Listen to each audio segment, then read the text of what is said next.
Damn, I love the burning of the dagger from the words that you say. Fuck yeah. Dancing in the mirror, kiss my scars because I love what they make. Ooh, yeah. She's a god, she's a hero. She survived all she's been through. Confident, damn, she lethal. Might I suggest you don't fuck with my sis? Cause she's comfortable. Comfortable in my skin. Cozy with who I am. Comfortable in my skin. Cozy.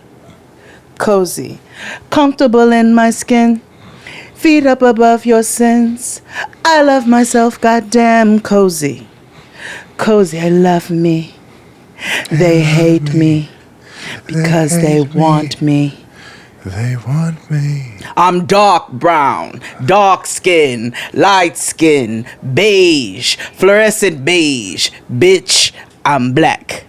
Been down, been up, been broke, bounce back, been down, been off, been on. What you know about that? Been the life, been dark, been the truth, been that king, being a G. Been thick, been fine, still a 10, still a here, that's all me. Whoa ha, whoa ha ha, whoa ha ha, whoa ha ha, whoa ha, whoa ha ha, whoa ha, pussy pink, whoa ha, whoa ha ha, whoa ha, whoa ha ha. Whoa ha, whoa ha ha, whoa ha, whoa ha ha, whoa ha, whoa ha ha ha, whoa ha, whoa ha ha ha, whoa ha, whoa ha, whoa ha ha, whoa ha ha. Take it, XD. Whoa ha ha ha, whoa ha ha, whoa ha ha ha, whoa ha ha ha, whoa ha ha ha ha. Whoa ha ha, whoa ha. Get what you. It's the Get What You. Hey everybody, welcome back to the Blackish Show about nothing. We are your hosts, the illustrious and eminent world podcasting famous things, and I swear I didn't have a stroke just now with the intro.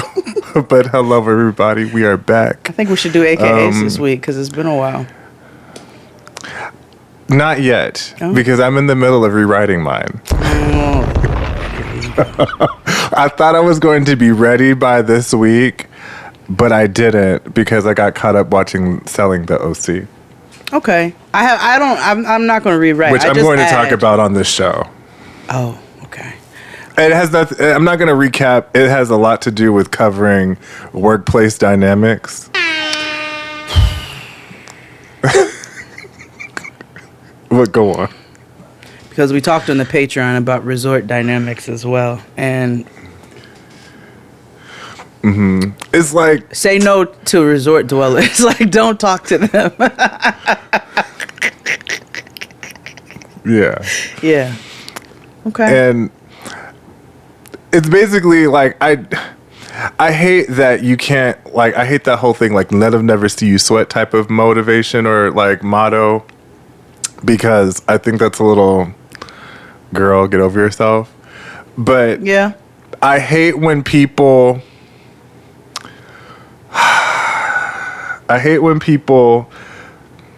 try to make themselves open and available. Oh yes, you can talk to me about anything. And even if it is the smallest thing, like, hey, how can you help me do something at work? Not even personal, but hey, can you help me do something at work?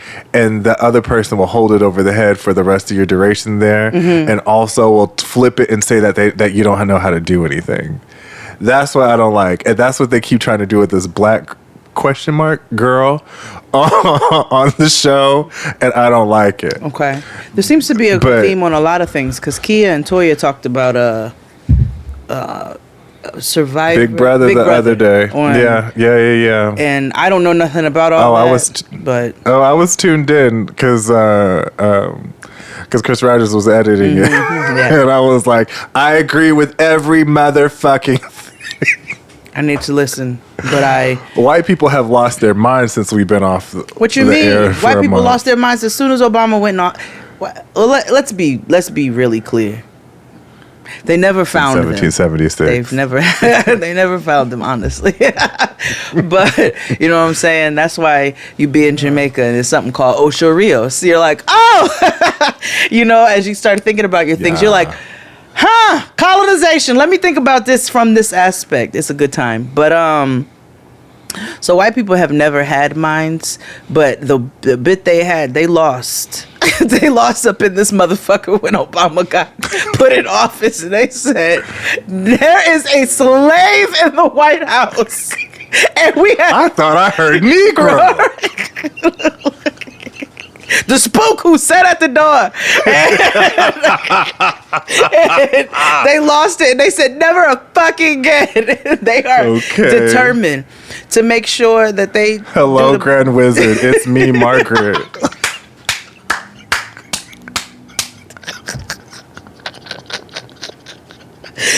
Woo, shit.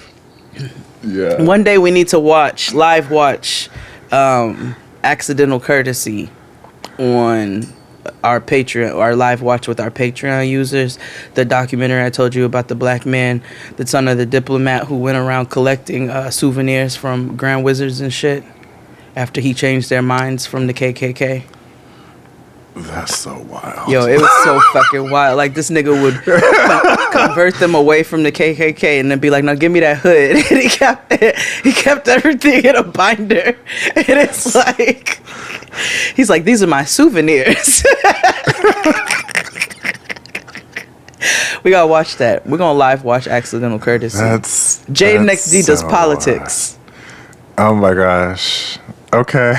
Yeah. Then, yeah, we actually have like a live watch of like Dateline and shit. Oh, I'm very down for that. Or like 2020. Very Because down for I've been watching some shit, okay, over this month that we've been off. Oh, shout out to all of you listeners for sticking around for the last few weeks. Yes. And thinking that they're new episodes that were coming out, because they definitely were not. I love that for you guys. They were from 3 years ago. They were wishing Chris Rogers happy birthday. He was like, "What did y'all say on the show?" I was like, "I don't know." We were I was like, fully "Nigga, I've together been in in the bed." person at that time. Like, Yeah. I love it. You know what? Whatever. Let niggas think. I say let niggas think what they want. That's one of my favorite things. Mm-hmm. It's nothing for you to let somebody else live in their own delusion as long as it's not affecting you. Mm-hmm. What did somebody say something? It was, Nana Susan, when I was watching Nana Susie from Love After Lockup. And you ain't got to that part yet. No. And she said, young people aren't that secure in themselves as they think they are. And I said, Talk shit, Nana Susie. Okay. And a lot of them don't shower. I'm telling you, it was musty in that club and I did not like it. But your reasoning for who was musty.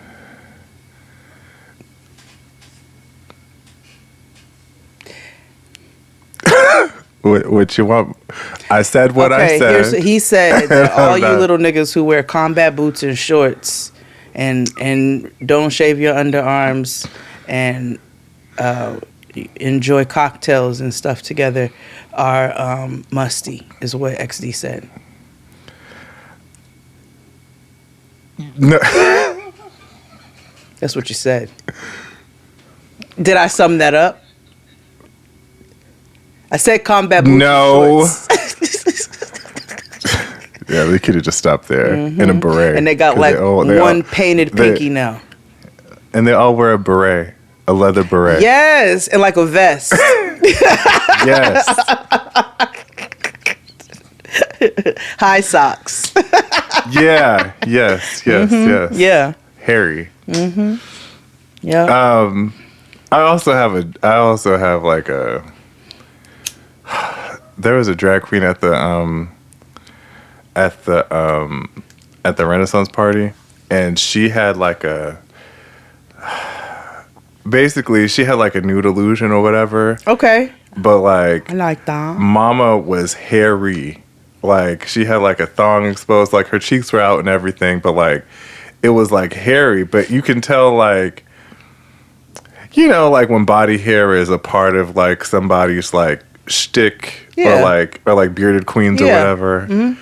You could tell like this wasn't her thing. Like she was trying to give like realness, like fit, like you know, realness. Yeah. But it was like Crystal Versace, like stunning mug, but it was like rug on the bottom. Maybe she's a queen who refuses a wax. Maybe, you know. I was a queen who refused a wax. But I still did a trim. Like, you know, I put on a thong. It's not. Were you one of, or are you one of those? I don't have a vagina, so I don't know these things. But when you were taught about shaving your legs, did your mother teach you to shave above the knee too, or is this like just up to the knee? Well, first off, my mother didn't teach me about shaving legs because she was one of those weird, you know, one of them black women that was like, it's too grown, and I'm like, but is it? Is that? So I just shaved my own, and then for a long time I didn't shave above the knee. But part of that was also due to the fact that my leg hair and my arm hair is like blonde. Minimal. No, it's blonde. So, you know, it don't be that crazy. My leg hair is probably like light brown, but like my thigh hair and my knee hair is like blonde. It's weird. So, but I still do it now anyway, just because I like how it feels when I get in my sheets. Well, no, because I was watching Golden Girls and they had like a whole like discussion. Rose was like shaving, but above the knee. Like it was like, you know, you a whore if you know. Or you're right, or like above the knee. behind your thighs and shit like that. It's like, you know, why? But you know, like, and it would in my head that's so awkward. Like you just shave above the knee, so it's just like bare from knee down, and then like. I also think it's less hair up on the knees and thighs for some people. So some people don't. They're like, it's that bottom part that I'm more worried about. But you know, niggas ain't. It ain't up here like that.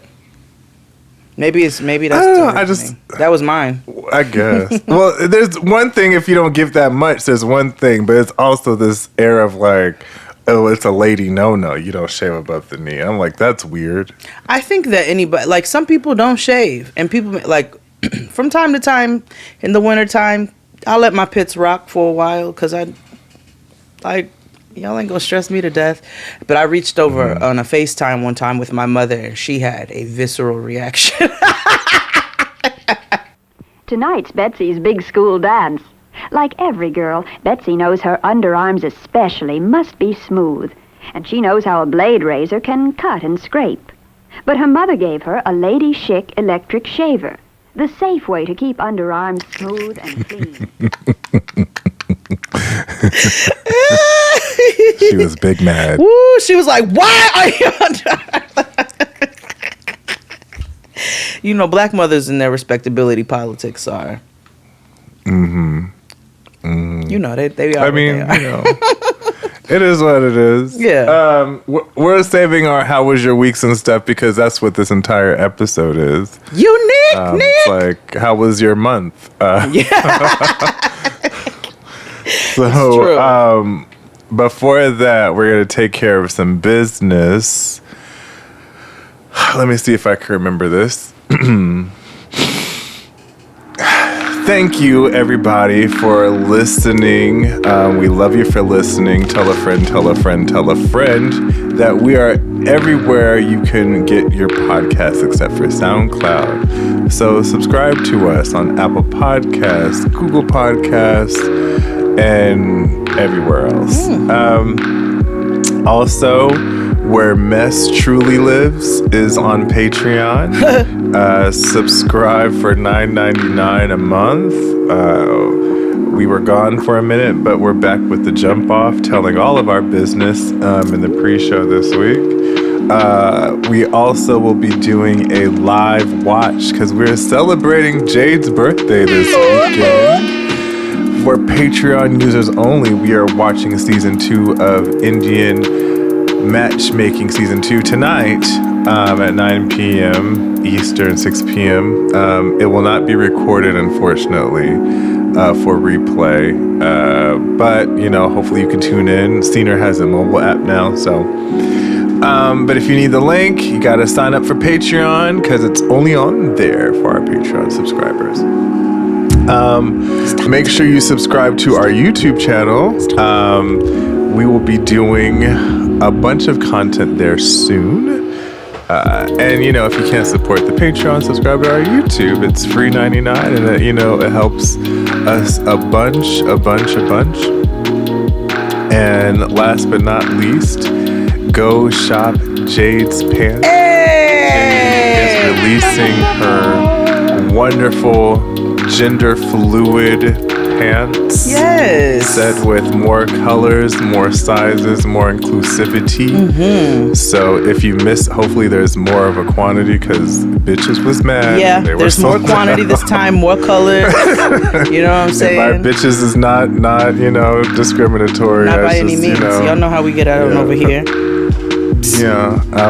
People were upset, and rightfully so. I mean, it's a good thing to be mad. You know what I mean? Like, yes, you sold out. The demand was there, especially Dr. John Paul been wearing them in promo pics. I know, just repping. Okay, I was like, yes, boo, get it. Oh, unique.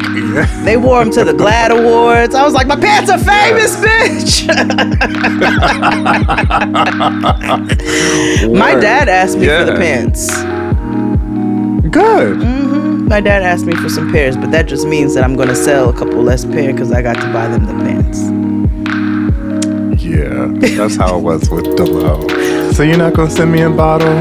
But girl. Okay.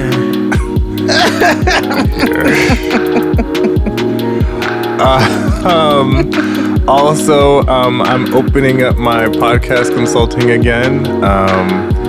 If you're looking to get your podcast off the ground for continual support, as well as one-time call, you can email me at xd@thexdexperience.com or here at jadenxd@gmail.com if you can't get to me there. We'll work something out. Is there anything that we need to discuss in the beginning?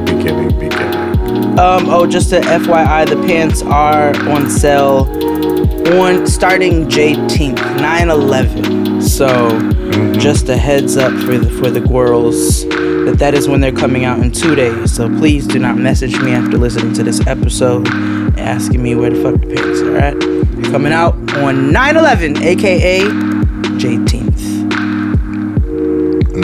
Also, Dr. Fraser Crane Day. Yes, and many others. And many other things. Yeah. But yes, I think it's time for a little break. And we'll see you when we get back after these messages. Right Hit here, it, Claude. right now, baby, right here, right now. Hit it, Claude. After these messages, we'll be right back.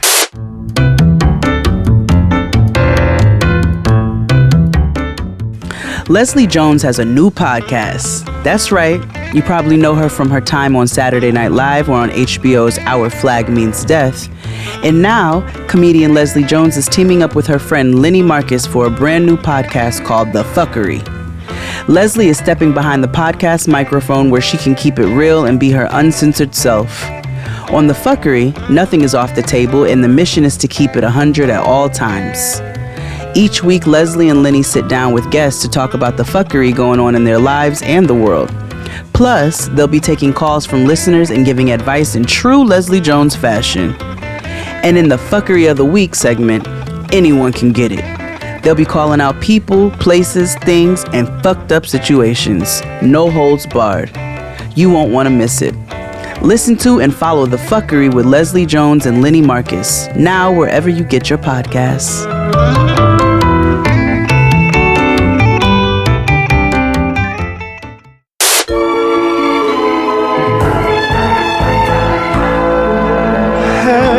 And we're black. So we are talking about our, we're just catching up, things that we watched, things that we experienced over the last month or so. You want to go first? You want me to go first? Well, first of all, happy Virgo's Groove season to all of my gang. Bruh, bruh, bruh. We get a lot of internet hate. But we are a good people. We are the earth people of the signs. We are y'all are of the soil. You stay grounded. We are of the soil. So I just want to give a shout out to all of my Virgos, August and September. Baby, come over. Come be alone with me tonight. So yes, happy Virgo season. Well, we can just do a little mix and mingle, because before I even get into vacation, I can tell you what I've been watching. Because I did watch a new show before I left. And I was irritated because I had one episode left when it was time to leave. And it was not available in Jamaica. Because, I brought my iPad. I'm like, if I'm at nighttime when I want to, just like really wind down, I still would like to be able to watch my programs. Oh, yeah. But I didn't have access to it out there. But I watched a show on Hulu before I left titled Only Murders in the Building. You are all persons of interest in this case. Someone's trying to frame this. This is gonna be fine. Could be bad. It's very rare. Have you heard of it? Steve Martin and Steve Martin and Martin Sheen. I mean, Martin Sheen. not Martin Sheen. Oh my God. Martin I know Short. who you're talking about. Yeah, Martin Short. Yeah. So comedy duo. Yeah. So good. Martin actually, Short, yeah. and Selena Steve Gomez, Martin Short. Which I didn't know nothing about a Selena Gomez outside. I said, well, I think that's a Disney baby, and wasn't she with one of the Jonas Brothers or something? She's a Nickelodeon girl who has a cooking show. Oh, okay. And she was, there was drama, she was though. with one of the Jonas Brothers or the Backstreet Boys or one of those, right? Yeah, but the T is she used to have this best friend who ended up giving Selena a kidney, and now they're not friends no more. Drama couch. Wait, what? Wait a minute. Wait, her friend gave her a kidney? Yes, girl, because I think Selena Gomez has lupus. Hold on. Or she has an autoimmune disease where she needed a kidney. Selena Gomez gets kidney, but they not friends no more. Yeah, nah, girl. Wow. Why? Mm-hmm. I don't remember why, but I remember the whole thing is that they fell out. That's wild. Like, how the fuck I give you an organ and then we're not friends no more? You are in me. They just you are in me, bitch. So if a nigga disrespected you, regardless, like, would you still be friends with him just because you saved my life? Don't mean I owe you. No, everything. I fully agree with that. But also, because you saved my life, I need to know how egregious this was. Like, I need to, like, you can't like step on my I don't foot, remember. nigga. And I'm like.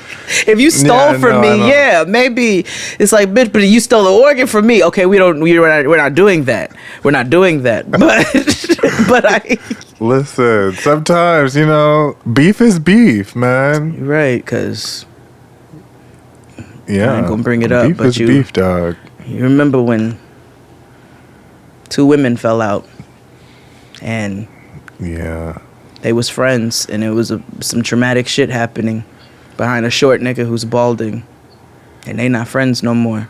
And I'm still very curious as to know why. Wait, who are you talking about now? I was trying not to say names. Because this could like go into so many different things. Megan Thee different Stallion. After all the shit happened with the little short balding nigga, her and her best homegirl are not friends no more. And they say it was because they was both fucking a nigga, but I wonder. I'm like, that's how do you go through a traumatic experience where we both was in some shit and I got shot in the feet and now we not friends no more? Like, what happened? Or like Solange So, kicking Jay-Z wait, in the nuts. Like, what happened? We know, but Yeah, what and how did you get over that? exactly? Like, I just, those are just some of the questions I wonder sometimes. Because if old girl forgave Remy Ma for shooting her in the stomach, you know what I mean? Like, how can you know what I mean? I also wonder how many people are strong-armed into forgiveness. Oh yeah, forgiveness is one of those like fake Christian ideals that has been forced upon us, like guilt. Yeah, Guilt is useless. Guilt is a horrible emotion. It is. It's a useless. It's like mosquitoes and fucking flies. Yeah, yeah.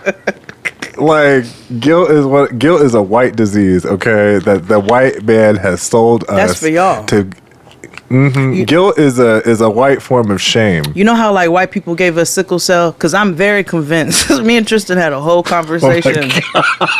No, I'm serious. No, because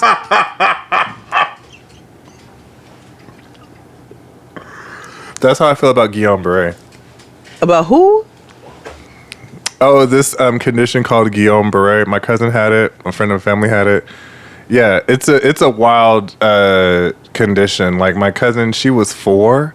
It attacked like her central nervous system. Oh my God. And muscular system, so she couldn't walk for a year and a half. Damn. And she had to like rehabilitate and stuff. Yeah, like she can't get vaccinated because the COVID vaccine Has- Well, there's some people Yeah. can't get the vaccine because Yeah, of whatever for they health have pre-existing reasons. conditions. Yeah, so she's one of those people. Like Guillain-Barré is one of those type of Damn. conditions. Well, sickle cell, Yeah. I don't trust nothing where it only affects niggas. I just don't, because I say, who did that?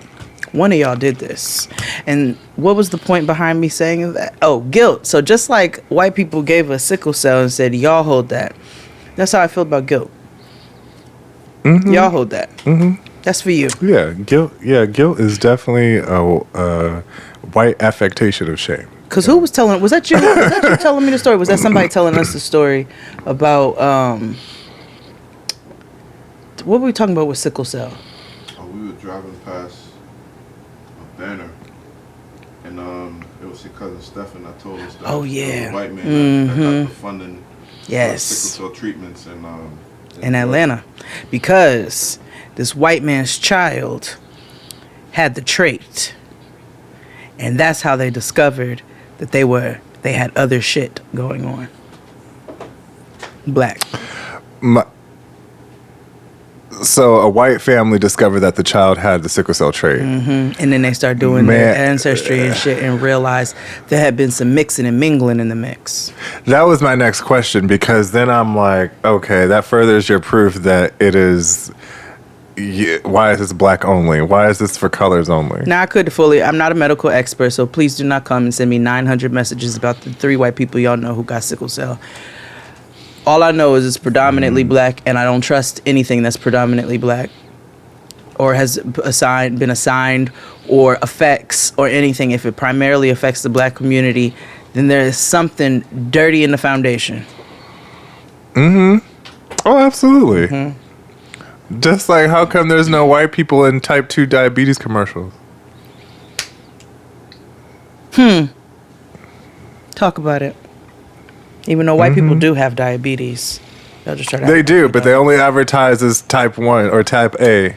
It's never the type 2. They're never ashamed because of eating whatever. Or why they only, how come they comfort don't have food. dialysis clinics in white neighborhoods?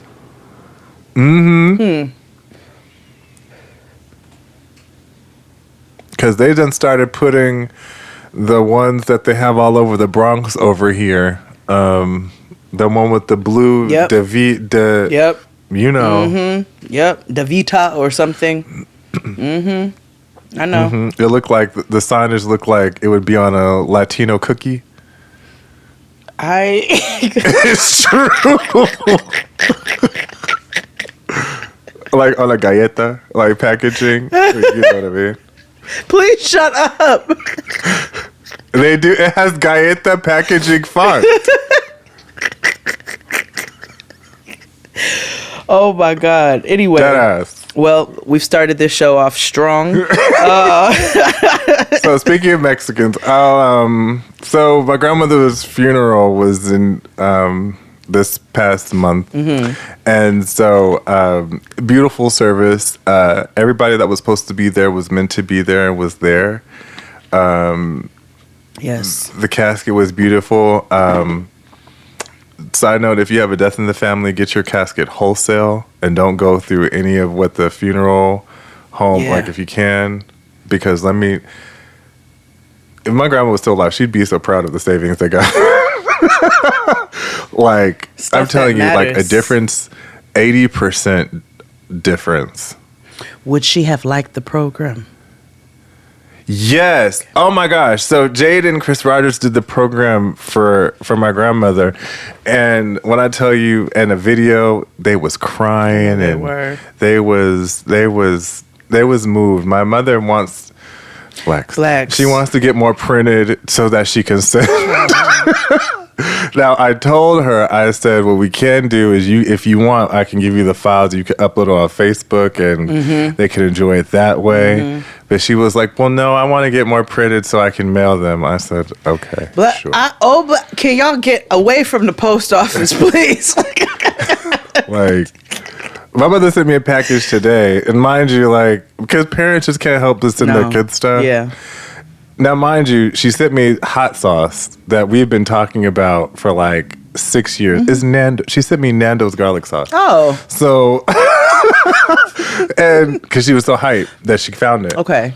But then she sent me random stuff else in this box. She sent clothes that I left there, but I was like, Ma, I used this to wash the car. Like, you could have kept this up there. And then That's how they do it. And then she sends me random shit like this Mama's Family DVD and this Will and Grace box set. That's my mom. She'll give me like a duffel bag of stuff to take with me as if I want to carry it, and then it just be full of random. It'd be like a workout top, As if you can, a purse, and also like you can travel with it too. Like, Ma, you don't see I have stuff. this. Yeah. Now, a beautiful thing my mom sent me home with my great grandmother's a blanket that she knit that has never been used and has always been kept in the. They got it in one. You know when the mattress covers and stuff and comforters come in those plastic zip up things. They've kept it in that all this time that since she's knitted, and nobody's ever used the blanket, and my mom gave me one of those. That was beautiful, but it also was like, girl, I gotta put this in a suitcase. Yeah, I was gonna say, how big is it? It's like, a is it blanket. a way like? It's a knit blanket, not a baby blanket. Because I was about to say, like, can you get it framed? Because that would be kind of iconic. Yeah, I thought I was trying to figure out, like, I'm still, like the best way to preserve yeah, it. I'm not gonna take it out of the wrap right now. I don't want it damaged. It's like very large for an altar item. It's very large for and I don't want to use it. So I'm just trying to figure out what I want to do with it. But I need to figure out a space to make a little ofrenda. Ofrenda. But I'm really grateful to have gotten it. But this still is like, you send me home with something large every time. They can't help it. You're gonna do the same thing to Noah when she absolutely. grows up, and you're gonna be like, "Here, take this." Yes, but Ma, I don't care. Take these spatulas. I have extra set, and here's some spices and those lemons that be in the oil in those bottles that you can buy from Home Goods and shit. That's just what black mothers do. We send our children Oils home from with TJ things. Maxx. Exactly. But we had this was Chris Rogers' first time tour of Northern California. Yes. Yeah.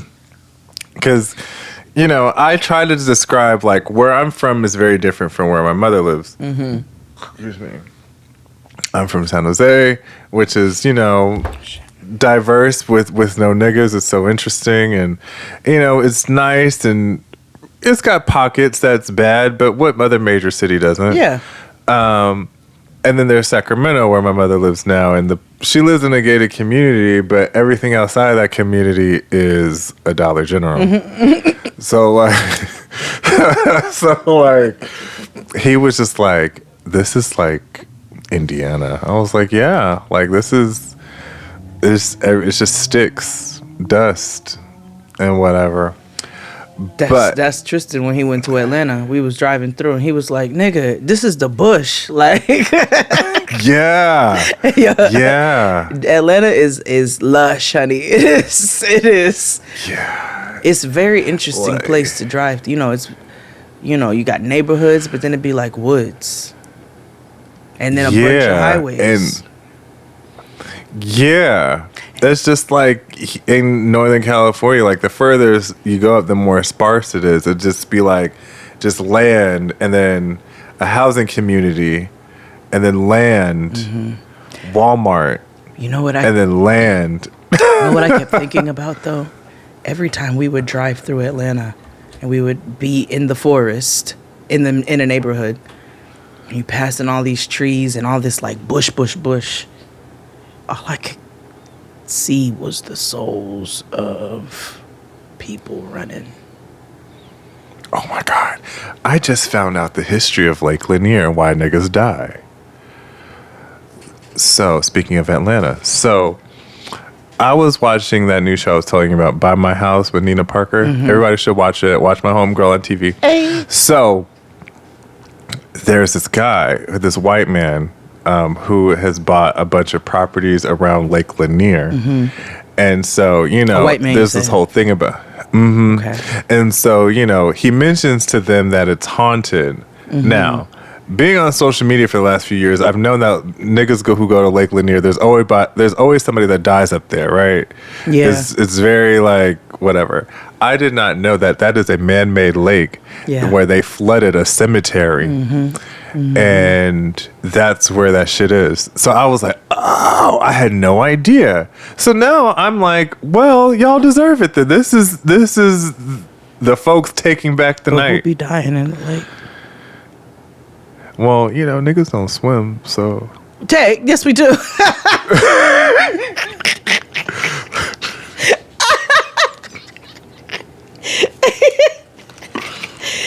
You know what's funny? There's this... I'm about to send you this picture. It's like this white gay function. And because I tweeted about it, I was like, oh, I found Waldo. And it's literally like Spot the Black. But I realized that there's actually two. Hold on. Let me send this to you. But, by large, we don't be really swimming like that. We swim. I said like that. I didn't say we didn't swim. Oh yeah, and I saw a Stick Figures for Justice shirt at Club Renaissance. Oh, of course you did. Unique! I was like, oh, it's Stick Figures for Justice, girl. Cozy. And then it's like all the... comfortable in my skin, feet up above your sins. I love myself, goddamn. Cozy. Y'all can look at my social media thing to find this picture, but I sent you this picture, so look at your messages. Okay, let's see here. They hate me because they... What the fuck? Because right. So I find Waldo, if you know what I mean. Okay, let's see. Where's the black?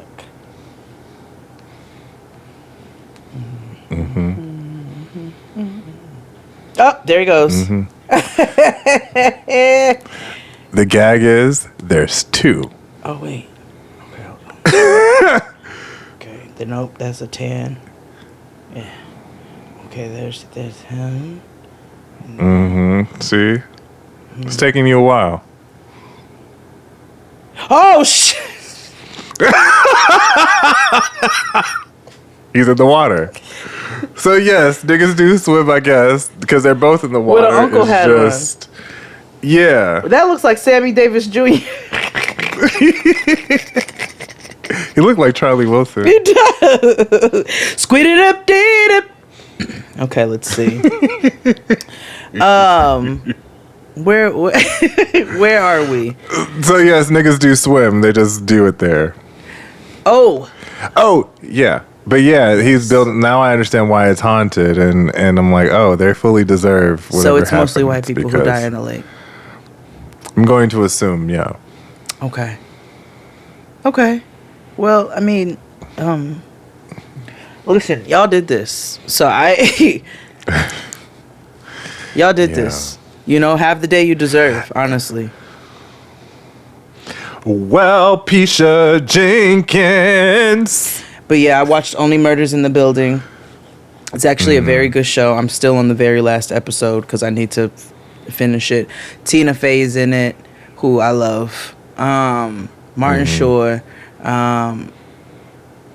Steve Martin, and Selena Gomez, who, you know, she could have been swapped out with anybody. She didn't do a bad job, though. I was still intrigued. And it's a good show.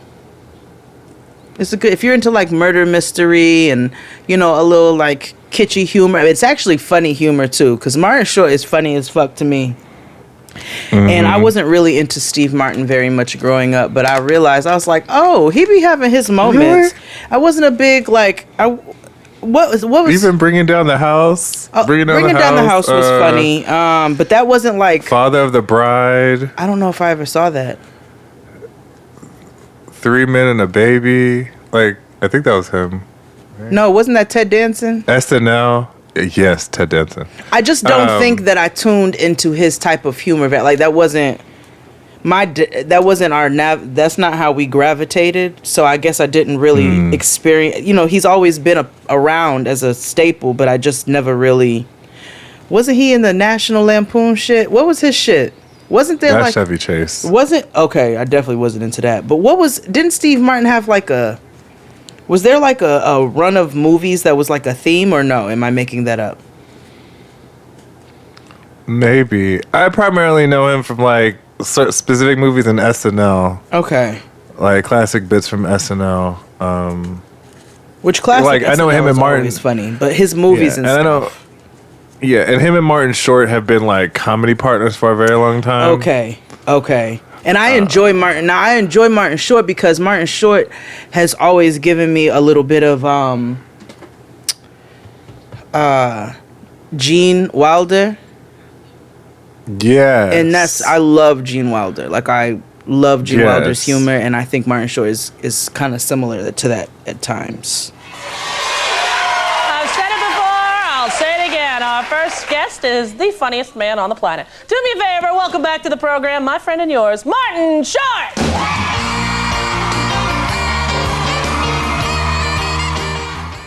But yeah, if you're into that and you want to, you know, a little funny light show or whatever, and go watch Only Murders in the Building. I mean, I guess it's not light because it's about murder, but it's also, you know, just funny. It's just, yeah.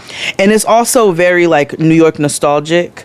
So when you're watching it, it's not set back in the day, but just it's one of those, you know, like when you watch Home Alone or you watch, you know, just certain things, just Another Girl in the IRT, it gives you, you know, warm and fuzzies. Makes you feel like home. Exactly. That's how, you know, it's like, it's not the part of home that we're used to, but it's also, you get that feeling. You know what I'm saying? Like, so, oh, it's New York.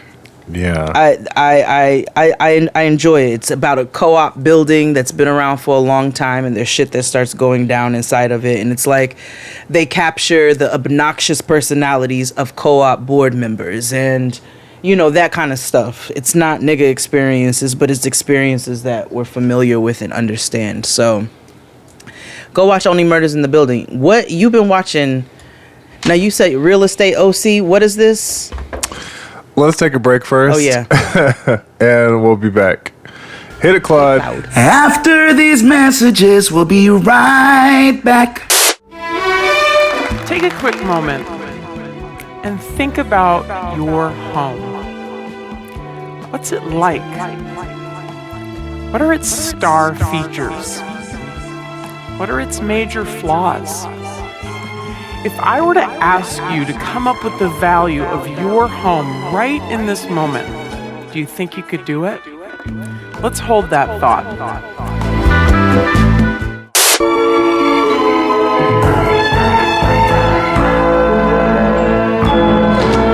And we're back.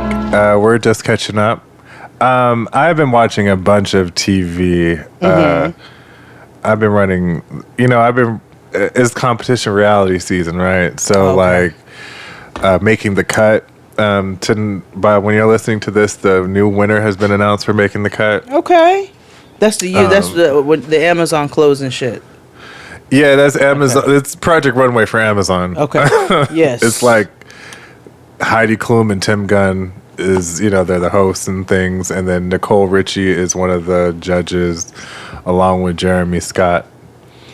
She's enjoyable. She's entertaining. What else have I been watching? I have been revisiting. YouTube is such an amazing place because you can like watch random things and like just get the full of it, like the feel of it, and I don't have to watch the full thing like movie clips. Like we watched Crouching Tiger, Hidden Dragon via video clips through like through Fandango's site or whatever on YouTube, because I forgot like. We were having this conversation about action movies, and I was saying how I don't know or remember what Crouching Tiger, Hidden Dragon was about, but I could tell you that was cinematic and beautiful, and Michelle Yeoh deserves everything. Okay, fair enough. I have no idea what the movie was about, but sickening. We were in this conversation about foreign films and about how moving beyond the what are they called, the subtitles or whatever, and fully enjoying foreign films for what they are, because a lot of Netflix stuff is foreign films. Yeah, like because the American content is not good. It's just not. Like, it's cheesy. It's some of it, but no, foreign films is where it's at. Yeah. Did you ever watch Parasite? That's how the conversation got started. We were talking about Parasite, and we were talking about how much American films lift from foreign films. Yes. Like how much like there'd be some obscure movie from like Sweden or whatever, and then it has like some American interpretation. That's how we have like Girl with a Dragon Tattoo. You know what I mean? Or Like Black Mirror. Yeah. Like all kinds of shit. Yeah, it's always some American version, but if they had to go some deep, like they went to go see a play in Malawi or somewhere, and all of a sudden you usurped this idea, and this is where you got now. And put a bitch named Kate as the lead, even though, it was somebody named Soo Young or something in the original movie. Exactly. We're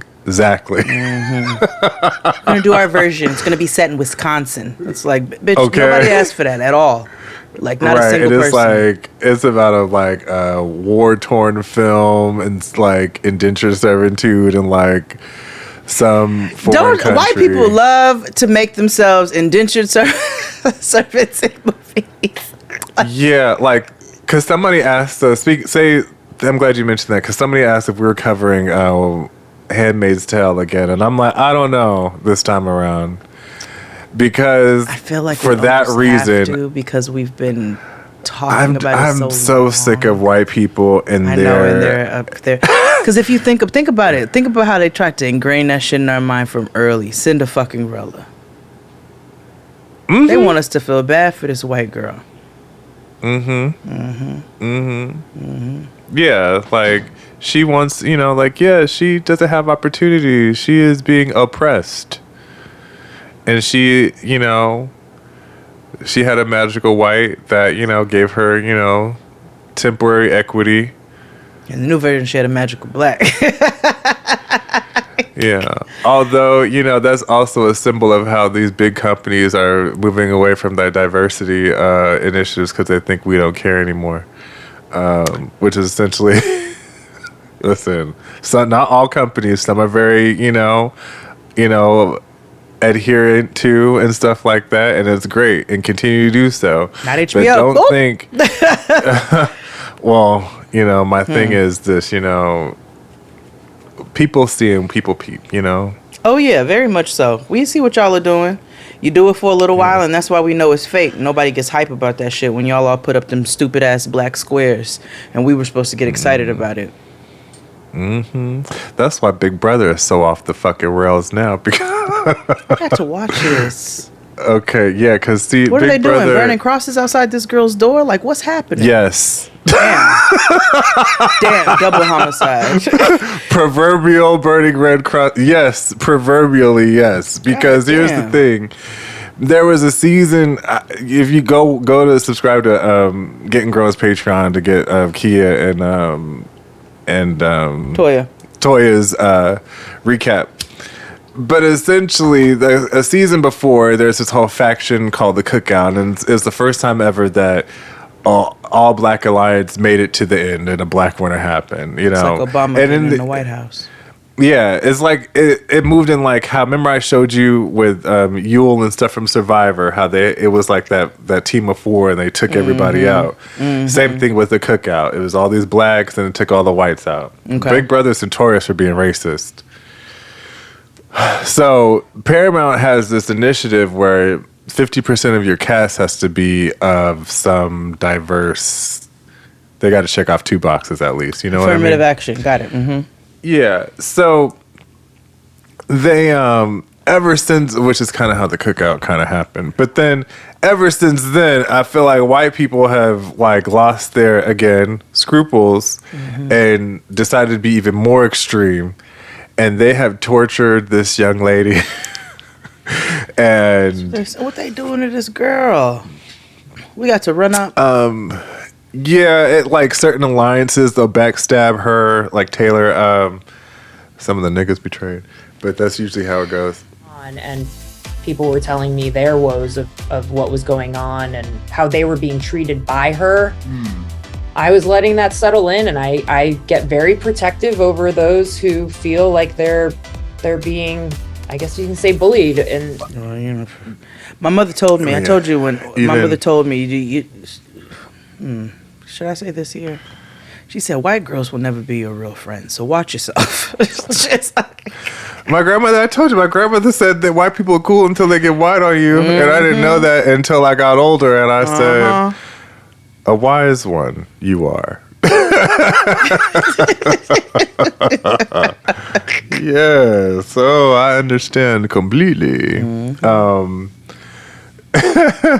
You know, what's interesting is that, you know, when people pass on, you kind of, you find things that, you know, it's almost like them letting you know that they're still there with you. And it was so interesting because I was tasked with like cleaning out her purse and stuff. And I realized she had candy everywhere. Like peppermint everywhere. Peppermint candy everywhere. It's a grandma. And it was almost to the point where it was just like, all right, girl. Like, but it was just funny because it was the fact that like, oh, she's doing this on purpose. Like, I get that she's still here and it's fine. But I just thought it was funny that people make it known that, you know, even in the afterlife, they let you know that they're still here with you. But absolutely. That's what she used to tell me all the time. She was like, white people get cool until they get white on you. Until they get white on you. Yeah. And it be popping out, boy. It has this little money. You hit yours a little better, but I see it. Yeah. Yeah. Man. I see it, nigga. Call him out. Oh, I could tell you. So my uncle doesn't live in a tent anymore. If you all didn't know, people think I joke about this, but no, my uncle. That's the way you say it. Lives in a tent in the backyard. Not because my mother kicked him out or anything. That's because he's chosen to do that for the last 5 years. I was confused for about 15 minutes the first time I found out. Yeah. It's the way you say it. It's like that. It's like, yes, you have to tune into the Patreon for the Love After Lockup recaps, but it's like that episode of Love After Lockup a few weeks back where White Apollo met Dutty Wine's parents, Hot Pocket's parents, and they were like, "So what you go to prison for?" He's like, "Just a little bank robbery." But it wasn't really the bank robbery. Found out I was allergic to drugs. Every time I take drugs, I end up in prison. And I was like, why you say it's like this? That's what and that's how you can say what that he shit. did. I did. Well, see, he was trying to do shtick. I'm telling you how it is. Exactly. And it was like, nigga. He's up here doing stand-up. That nigga lives in a tent in the backyard. I don't know how else to describe it. He does. I know, but it's just. But he removed the tent and he's upgraded he has moved the tent out because he realizes that it's way too hot to be outside now. Fair. Heard his ass hot, hole hot out there. Yeah, but he has upgraded the outdoor space and has purchased a smoker. Now, All right. there's a reason why I'm telling you this story. Now, hold on now. Because I'm no disrespect, but how you go from pitching a tent in the backyard and making a choice to live in like this to then deciding, you know what? We're going to get us an egg and we're going to have brisket every Sunday. Like, that's such a leap. Yeah. But I wasn't mad at it because it was it's an electric smoker and it looked like a little mini fridge. And he has different wood types. Like he has like a mesquite. He has apparently Jack Daniels has their own form of wood. And mind you, he has this all set up of where the tent used to be. So I realized, okay, you have moved this tent and you have replaced it with function. A smoker. You know, he replaced design with he sacrificed design for form and function. So I get it. Yeah. If you will. So when I went back when my grandmother first passed away, he was like, you know, when are you leaving? And I'm like, you know, I'm only here for like a week until I got to come back or whatever. He was like, okay, well, I want to smoke you some Cornish hens and whatever. Now, my mother was like, don't eat that. And I was like, well, why? What's wrong? She was like, it don't be done. And I'm like, oh, I thought she was going to say it's pigeon. That's what I first was just going to say. But she was like, no, it don't be done. And I'm like, are you sure? She was like, well, I had to put it in the microwave to finish it. And I was like, that means it wasn't done. They have a convection oven thing. Okay. Because I said the same thing. That just stressed me out so bad. Yeah, I know. I was like, oh my God. So, whatever. Because he was like, you know, I'm going to cook you some asparagus to go with it and yada, yada, yada. I'm like, okay, cool, whatever. I'm so fascinated by this person. Fast forward a few weeks later, Chris Rogers comes up with me and everything is cool. After the day we drive back from the funeral, the funeral was on Friday, and we could drive back to Sacramento on Sunday. He has the meal prepared. He has these Cornish hens that look like, you know, your husband's 8-ball jacket. It looks exactly like that. If you have a 8-ball or an Al Wassam jacket, it's exactly that. And Chris Rogers, and he tried to like present it like with like, yeah, it actually looked like it was wrapped in Fronto. And he had a presentation where he like just cut up like navel oranges in half and just like set them on top. Please leave me alone. And like these big ass peppers. And I was like, yes, art presentation, Master Chef. Please fucking shut your mouth. So then Chris Rogers and my mother are so shady because and just put them on there like little hats. Yeah. That was, you know, garnish, nigga. Why like, do you tell me this stuff? So your family can listen to it and hate me? You really be trying to set me up. And they all listen too. That's fucked up.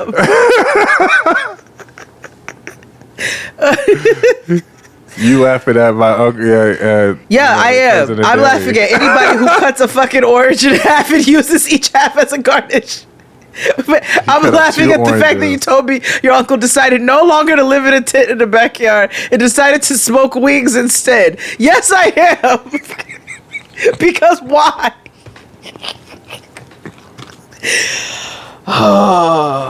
Okay, so he made raw leather chicken garnished with big pieces of bell pepper and half oranges. Keep going. Now the chicken was done. Let me know. So because somebody had to take the plunge. Because my mother was like, "Are you gonna eat it?" I was like, And then Chris Rogers was like, "Are you?" I know gonna Chris eat it?" I'm Rogers was losing his mind. I know he was. Yeah. But I had it, and it was done. The thing is, it was smoked, and it was done. It was cooked to temperature. Okay. It's just the only seasoning was the smoke and the oranges that were on. Oh no! He didn't put no salt.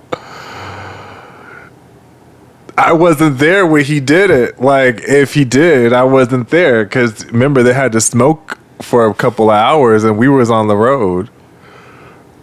So, I don't know.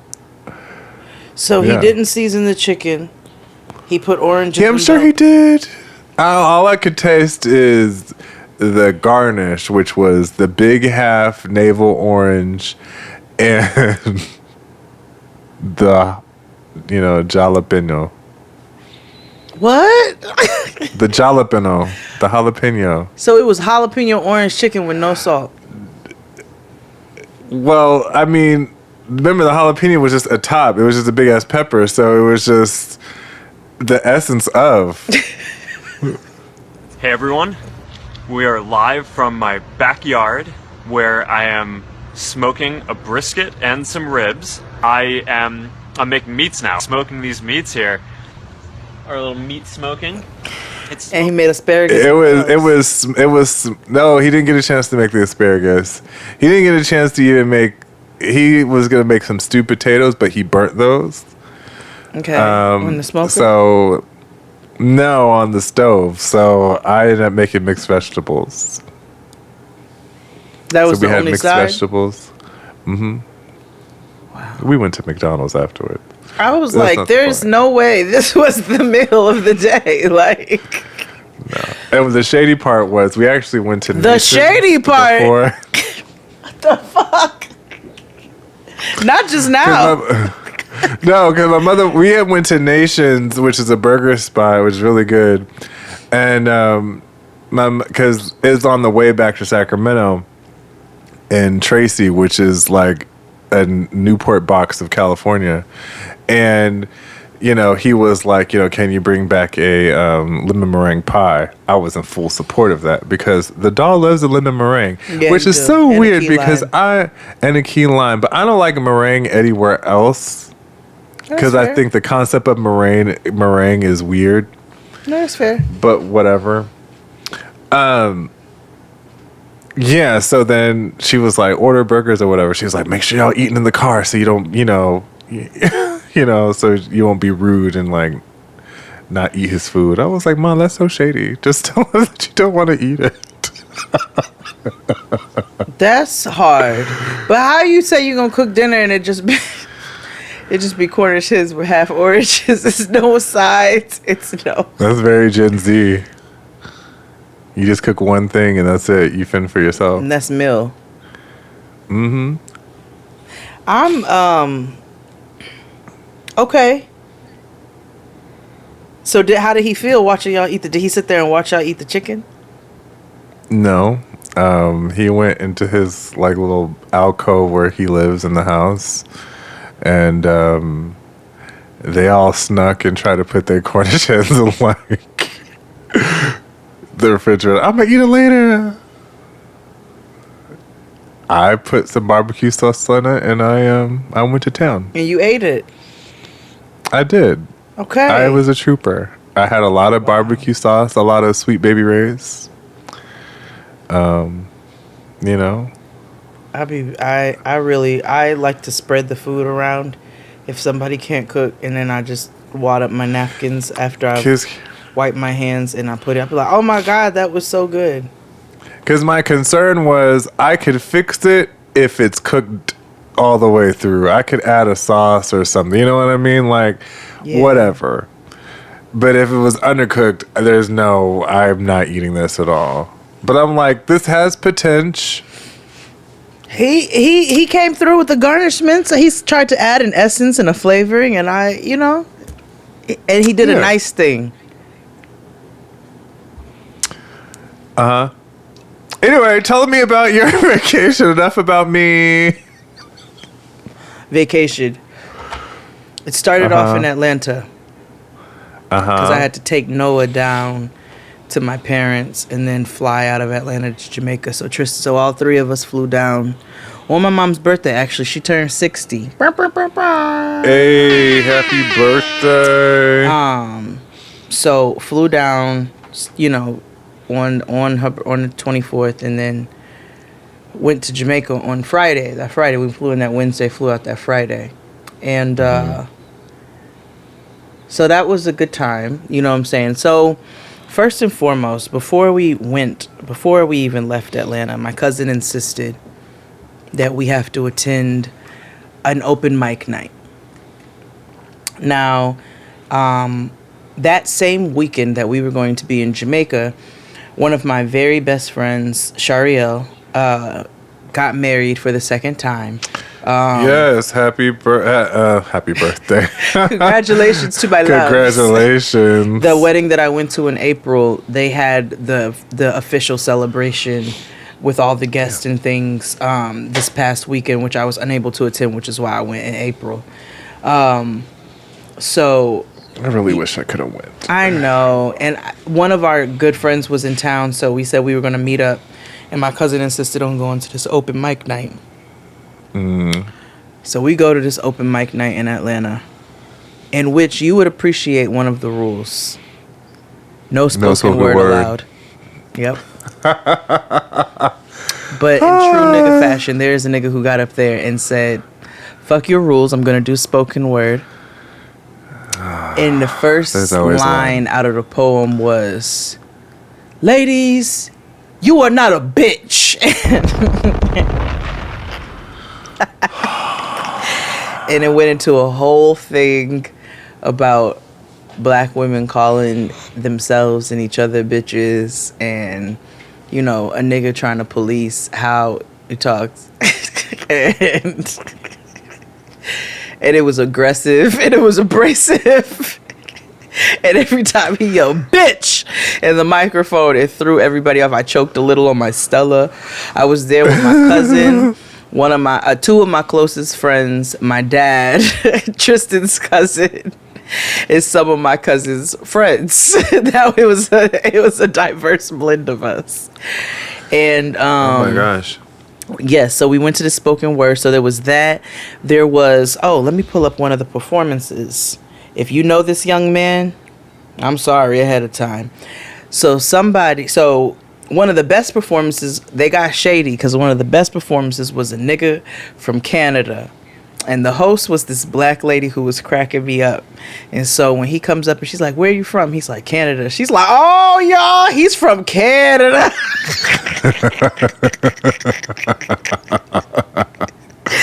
Well, this nigga was the best thing of the night because he got up there and sang Prince. And let me find it. Okay, was this the one? Oh, this was his dance breakdown. Oh, wait, hold on. Okay, let me see. The video before. Was this better?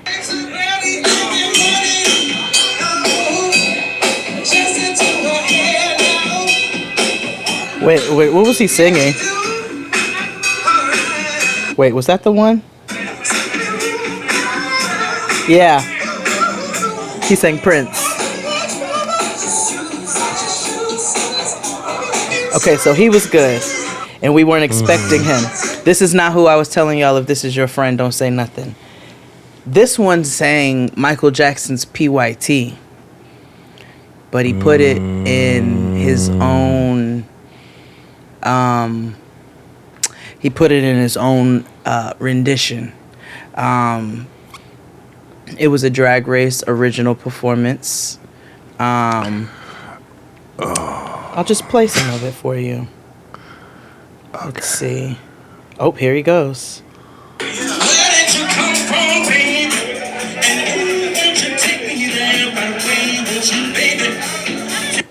Oh, wait, hold on, because is this...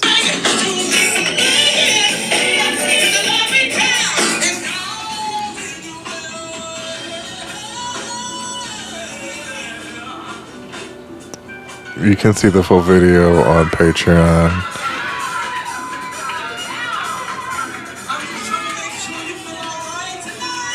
Tonight! He looked like he on Chasing Atlanta. Probably is. He on Chasing Atlanta? Probably, but he's body rolling. I'll actually send it to XD so he can put the full thing on Patreon. So there was that. Well, who was this white man? I don't. Oh yeah, he did good. This white man sang Luther.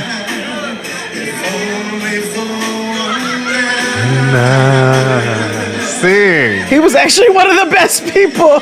And you know, I don't be going up for white people just because they can do soulful things. Yeah. This nigga got up there and sang this Luther and sang it. I hear it in the voice. Yeah, is that his wife black? He gives like he has a black wife or girlfriend. Yeah. Okay, so I'm trying. So that was. So I'm gonna put y'all's little friend who sang that original version of PYT onto the Patreon. Then, before we left for Jamaica, I'm going through my photo reel in order to keep this on track.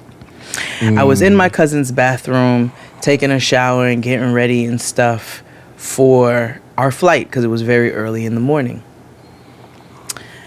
And I hear a noise outside, and I told y'all Atlanta is the bush. I didn't know what the fuck these were, but I found out later on. Mothra.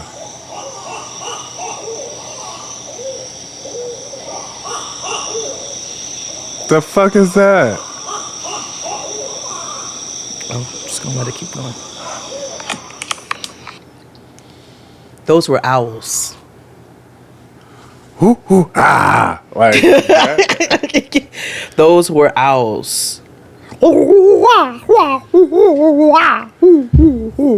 they were, that ain't the hoot we see we hear on the how many licks 1, 2, 3. They was communicating with one another.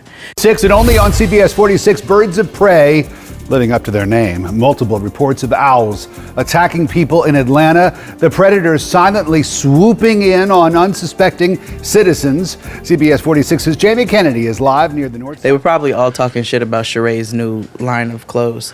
So she says, I'm gonna make everything $142 starting. You talked about Beyonce's t-shirts. At least they came in a $40 box. What the fuck is wrong with this lady? They said her hoodies came off Shein. First of all, did you... She had the nerve to put up a fake page on her site saying that everything was sold out. Chris Rogers went around and got to the Shopify. There ain't nothing sold out. It's all there. Why would she put that? She don't want people to buy it? Exactly, so she don't have to worry about doing fucking inventory. So she never intended on putting this out? It's obvious that she did it because it's like no one is selling out of that stuff. First of all, who in their right mind is buying it? Even the most overzealous fan can only buy either 1 or 2 items. That's like when, remember, they bought Tamisha Iman sneakers? Yes. LOL.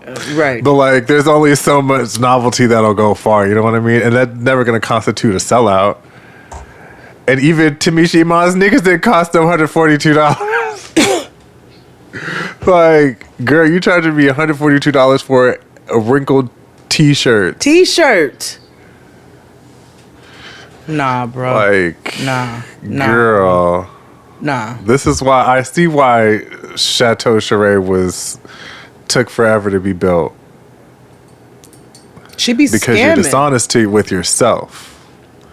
So she put out a line just to shut niggas up from 12 plus years ago. Mm-hmm. And said, I'm going to fix these niggas 12 years later by putting up a line and making it seem like it's sold out. But literally nobody is going to be wearing this stuff because it was never going to be produced in the first place, is what you're telling me. That's what I got from it. But I also feel like as delusional as she is, she keeps a lot of delusional people around her. But I also find that to be commonplace place with. We're gonna move on. So your vacation. All right, so we get to Jamaica. First of all, I hate American Airlines. Hate them. All right, we booked the first class. We were like, we going, we're gonna have us. So essentially, we went for a wedding. Tristan was a groomsman in one of his closest friends' wedding that they've been friends since they were 15.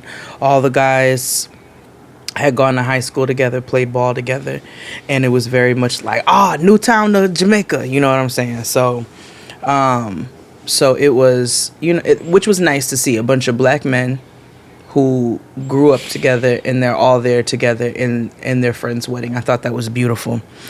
So shout out to Danae and Charles. And they had a beautiful wedding. So Tristan was a groomsman. It was lovely. It was on the resort. The resort was family friendly because they have a child. The next time we go back, we will not stay on a family friendly resort unless we're bringing Noah, which why would we do that? So the wedding was gorgeous. Now the Free bride, no, fuck that. You know that child don't want for shit.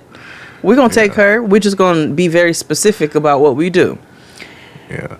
So, the bride is a professional dancer, which means all of her friends and her the people around her are professional dancers.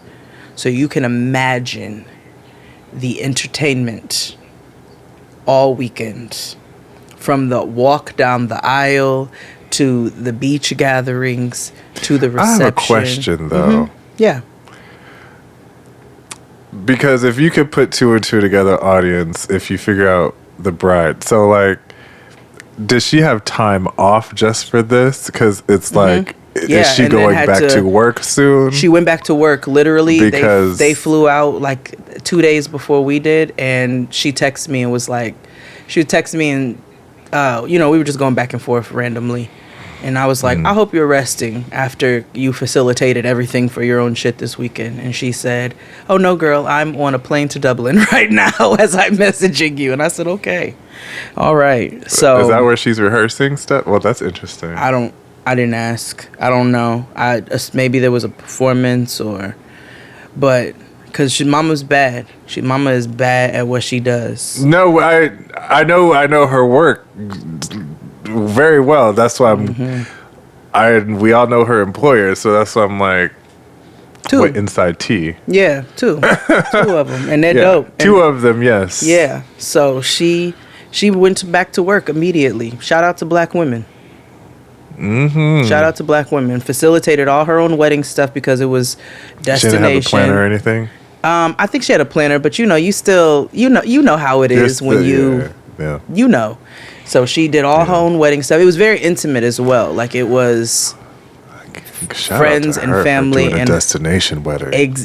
Destination weddings are good and intimate, like they need to be. That means the niggas who really love you are there. Hell yeah! I can't. First of all, my mother has been hinting for. That's how I know retrograde is a thing, because she's been hinting about grandchildren the last 2 weeks. And I was like, they do that. Yeah, you better ask somebody else. You better be auntie.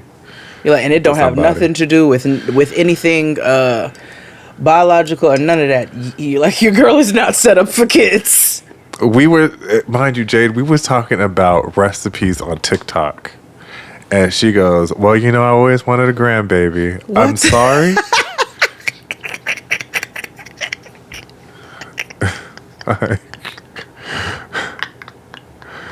Grief is a motherfucker because of what?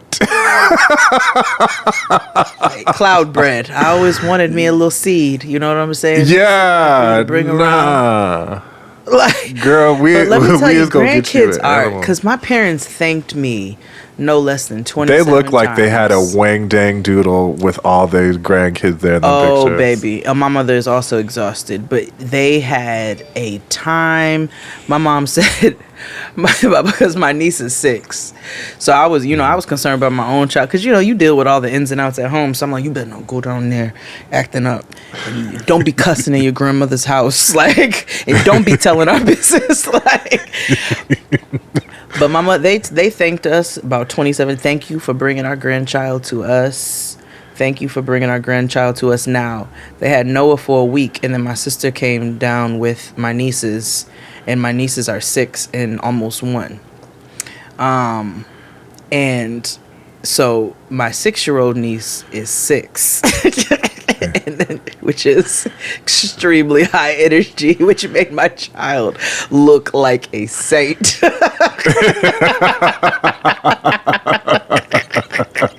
I was like, is Noah down there? What's she doing? And they were like, no, Noah is like holding it down. She's taking care of her responsibilities. Yes, older cousin. They were like, it's that Charlie. That's a wild piece boy. So when we got back from Jamaica, the plan was always to come back and stay for a few days so that I can be with my sister and my nieces. And, my aunt passed a couple weeks ago and stuff like that. So went to go see my cousins. And I was like, whoo, my niece is a wild piece, boy. I had to like Energy stop her and shake her a little bit, like, girl. I teach aid. So she's just she's wild. They just excited to see y'all. That's all. She was really excited. Like, I was really, really happy to spend time with them. My little baby niece is my little twin, thank God, because I didn't get to give birth to my own child.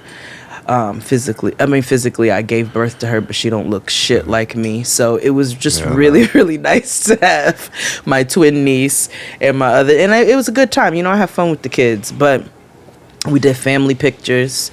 Shout out to Phyllis Iller. Make sure you all check her out on Instagram. Okay, Phyllis.Iller. She is one of the baddest photographers in Atlanta. So she did some pictures for me and my family because we have never taken professional pictures. I realize, like, never. So I think we have one set, maybe the Olin Mills from when I was like 3. So I set that up so that we could, document this moment. I haven't seen my sister since the start of COVID. I haven't seen my nieces since COVID. I haven't seen my baby niece at all because she clearly was just born a year ago. So that was, and then my other cousin happened to come into town, and my other cousin moved to Atlanta like 6 months ago and bought a house 10 minutes from my parents. My parents moved like a couple months before that. So it was nice to just kind of like be together. Jamaica though. We had a time last night, boy. We had a time last night. Welcome, all nations, from all over the globe, to my island, Jamaica. Everybody want to be a Jamaican. Everybody want home to the island. Everybody want to. I know that's right. We got the wedding. I'm going through which I will do. I'm attempting, y'all, at my first reel. Okay, so I'm gonna try to put it. It's gonna be a bunch of pictures because I don't be setting up my phone and making videos and shit. And that's not shade to nobody. I had to make myself take pictures because I'm so bad at documenting. I was very sad. You didn't have any pictures of you looking down at your feet in the sand. I tried. I'll give you one. Hold on. So as I was walking from from where the reception was on the resort to back to my room to go pick up my blunts, the photographer on the resort stopped me and was like, "We've got to take pictures." So let me show you. This is the closest you're going to get to a feet down Instagram pose. I'm going to show XD first. Oh yes, that is the closest. That is very, very Instagramian. And these are all poses that this nigga made me do. You know what I'm saying? Oh yeah, it's definitely a FYP. For your page. Yeah, there you go. You know what I'm saying? Tag all the designers. So we did that, but I also realized on this trip, I say, I don't know how to pose. I don't know how to. I'm just not good with it when it comes to documenting things. So I tried to make sure that I was intentional with that, and I'm going to take all of those things and put them together in my attempt at a reel. And let y'all see what I got. So we went to the wedding. We did all of that. We had all the wedding festivities. We went to the club in Jamaica. So the bride wanted to go out. She's West Indian as well. She wanted to go out off of the resort. And so you already, and this is a bunch of niggas from Brooklyn and Queens and Harlem. Oh boy. So the bride goes out. She wants to go out. So it's obviously the groom is like, my bride wants to go out. I got to go. In Jamaica, I've got to be there. And then Tristan and all the homeboys are like, my boy's wife wants to go to the club. We got to be there. Like, this is what it is. Yeah. And then obviously the bridesmaids, and then I, myself and the couple of other wives. And so we go to the club in Jamaica. We get on the bus, 11:45, and go to the club in Ocho Rios. The club was called 8 Rivers. And so we get there, and it's already chaos and negativity because it is like 13 of us rolling up to the club. It's clear we are not from Jamaica. So you get, and we're in this big ass Sprinter van situation. So we get out and get up there, and they get excited. $20 a per, no, was it $20 a person? $20 a person. Now the issue is obviously there's no ATMs on the resort.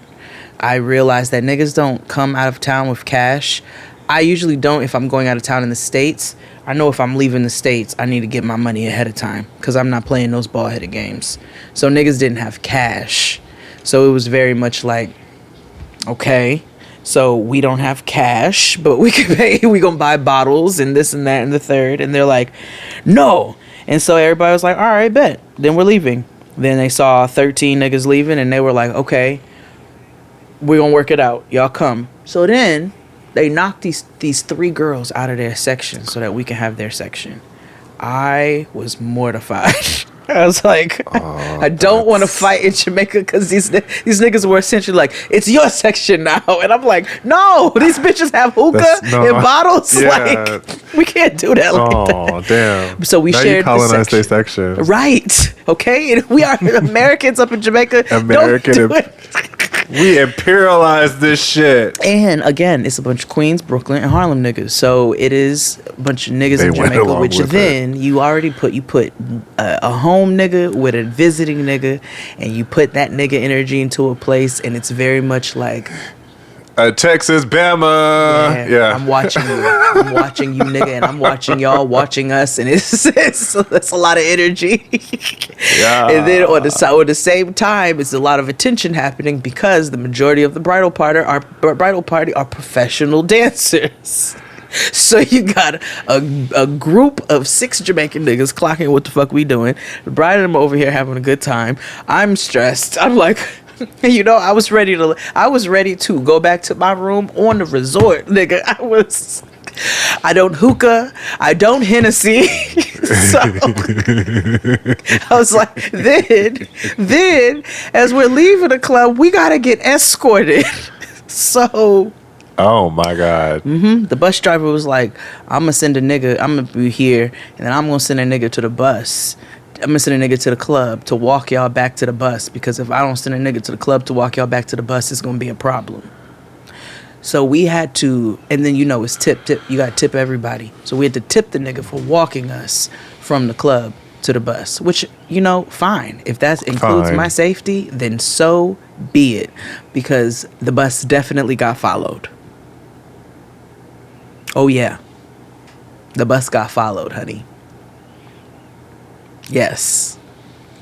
We had a time last night, boy. We had a time last night. Yeah, that's why they tell you not to leave the island or the resort if you don't have. Thankfully, you guys had some sort of security. Yeah. You kind of find your own and pay them, and then they look out for you. Yeah. So, That's like rappers do. yeah, we gonna find local security.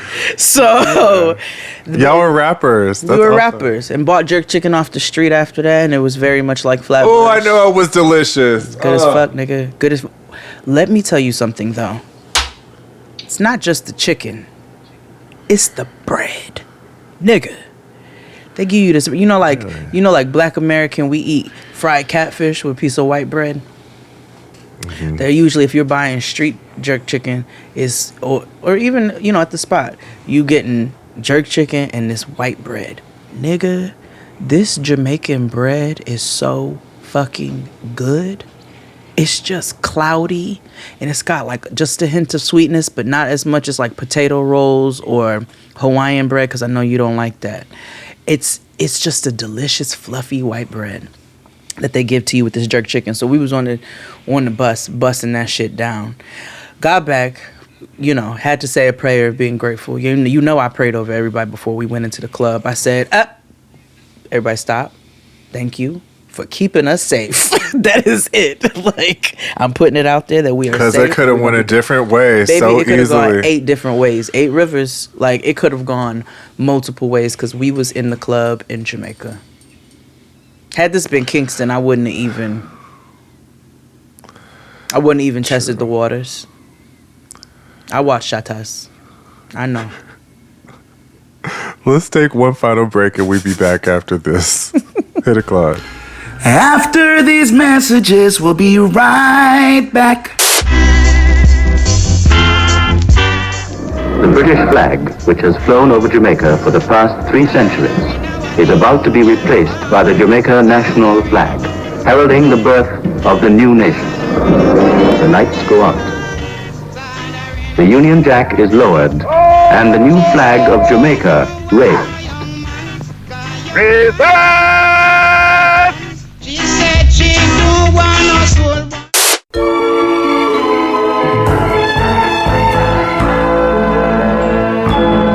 And we're black. Finishing up talking about Jade's vacation. Yes. So, I forgot to tell y'all why I hate American Airlines. They're filthy. These niggas didn't even clean the plane right. Had fucking nuts and berries and shit underneath my feet. I was like, y'all didn't even sweep this motherfucker? Like, this is shameful. So. Yeah, we had American on our way from LA to Sacramento. Mm-hmm. And it was not the best experience. No, I don't even use them. That's not my primary. But when we had to book, with all the stuff for the package, it was part of it. And it was like, I don't like American Airlines. And I thought having the first class was going to be a little better. No. Mm-mm. No. They don't have TVs on the back of the seat. Mm-mm. They tell you to use your own device. Which is whack. We'll give you free Wi-Fi, which is whack because I have T-Mobile, and the T-Mobile internet is way better and faster than the in-flight that they give you. The first class doesn't have TVs either. No, I meant the Wi-Fi. When they're telling you to use your own device, like it's stupid when they ask you to do that because it doesn't really work that way or work well enough to do so. No, it doesn't. But fuck American Airlines. Then they and people was on there coughing and shit. Oh, I know the lady next to us had COVID. I kept my mask on. First of all, I kept my mask on for the majority of the trip. Yeah. Like, we kept it on at the funeral. Mm-hmm. We kept it on most places. I don't blame you. My mother was like, She was not having that. Yeah, no. She sent me like 9 COVID tests today. In that box of materials that she sent me. There's something useful. She sent me a bunch. Yeah. I was like, oh, here we go. And then the good kind. Then the Binax ones. Oh, yes. 9 Binax? That's 18 Binax. Yeah. She, because they give them to her at work. Because they have to test every day, I think. What? And like, yeah. Apple's very stringent. Oh, good. You know what? I'm not mad at that. I'm not mad at it. And we about to hit another surge come, after this traveling season? Baby, I was so happy to be traveling with antibodies. I didn't know what to do with myself. That was the only thing that gave me some relief. I said, we've got current antibodies right now, so this is helping me feel just a little bit better. But you better believe I kept that mask on the plane. I have Kept that motherfucking thing on me. I noticed, I kept that motherfucking thing on me. I will tell you though, there is a moment. So you know when you're, you know that moment not too long before you land where they start to descend, but then they're in a space where they're in the same kind of, and it fucks with your ears real bad. I've noticed since COVID that when we get in that space, I have trouble breathing. Huh. Yeah, I start like getting shorter breath and stuff.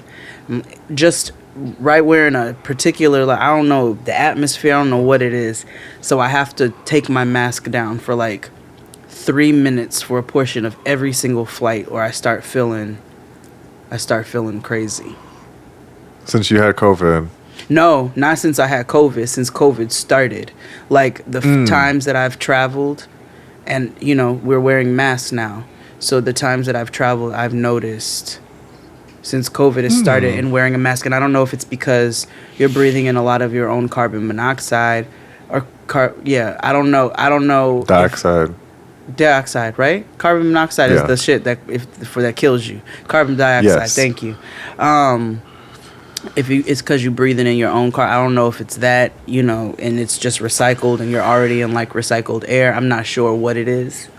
But since I've been traveling with masks, there's like one portion where I just have 3 minutes where I need to pull down and breathe for like a hot second and then pull it back up and I'm good. Interesting. I hate it. Huh. But I'm never going to travel without a mask again, so I've just kind of I prefer it because the air is so dry on planes and it gets so and so the mask it provides humidity, and so therefore I'm not dried out on a plane from your own fucking breath. And nobody else is wearing them motherfuckers, so. No, and when I tell you niggas was hacking a hee hee ha ha. I'm telling you, I noticed white bitch had COVID. And when me and Tristan we were giving this bitch the dirtiest fucking looks. Like, I know your ass is fucking sick while you up in here all over the goddamn plane. And her man was trying to look at us like we was crazy, so we looked right back at him like, then they turn away. Good. Then they turn away. Can't stand them. I can't, but back to the vacacion. So went to the club, didn't die. Next day did the boat party. That was a good time. Imagine a bunch of dancers on a boat. Like, it's just it's just a good time. And then the fun thing about that was you had at least like, I don't know, 12 niggas or so, 13 niggas who jumped off into the ocean. So it was a bunch of black people in the ocean. Yep. Yeah. Yeah, right. Black people who swim. Black people who swim. I know how to swim. I'm just saying by large, niggas don't swim. Niggas don't swim. But I didn't say they didn't have the ability to, they just don't. I know, because Tristan's best friend the whole time kept going, I'm a nigga from Brooklyn. I don't, and we were like, nigga, so is everybody else. Like, it's not an excuse. Like, okay. Like, everybody's in this motherfucking water, but you. He the type to wear Timbs to the beach. Baby. Everybody was in their hoochie daddy shorts, and Papa had on shorts that came down mid-calf. So. Modesty shorts. That's right. Everybody all the men folk was out in their thought pants and I was shit. like, you know they was. Showing And you know who the primary whore was. It was mine.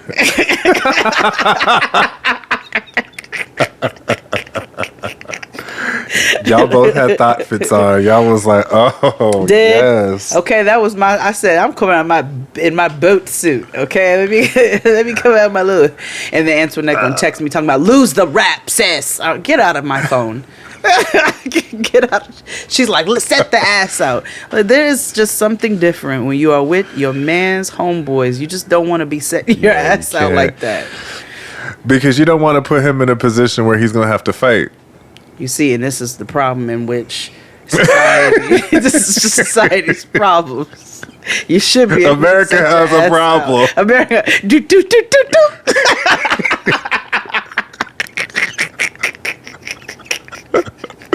do, do, do, do, do.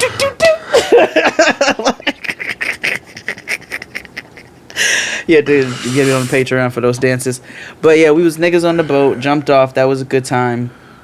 I saw two lizards fucking. Me and Tristan was sitting down. I posted the video on Instagram with a sexual healing overlay. That was a good time. I saw that, and I was like, no, I saw it. I'm gonna show Patreon. They was fucking, y'all, and then the bitch looked at me because she saw me filming them when I was fucking. Lizard porn. Oh my god. See they fucking. Oh, see how the bitch looked at me. So that was a good time. Got us some couples massages. When I tell you those ladies are the best thing that has ever happened to my back. She said, where do you want the pressure? I said, firm. When I tell you mama took what I said and made sure I had this, you could hear the cracking in my back. Like from the knots she was working out, specifically on the left side. She was like, what are you doing? What are you doing during the days? And I'm like, I'm working, mama, but I just be having a lot of stuff going on. She's like, your back. You could hear the crunching of her working out knots in my back. And then I have my eyes closed, but Tristan's on the other table. And so I'm getting my massage and I'm like, I'm in it. Then I hear him talking to his lady.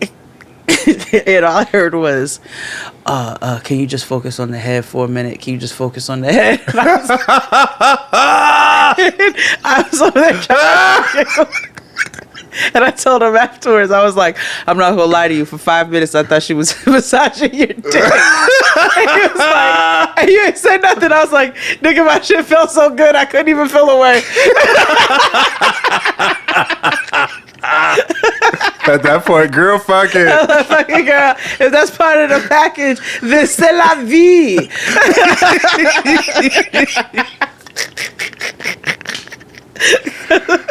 I know that's right. Woo, shit. So I told him, I said, that's what it sounded like.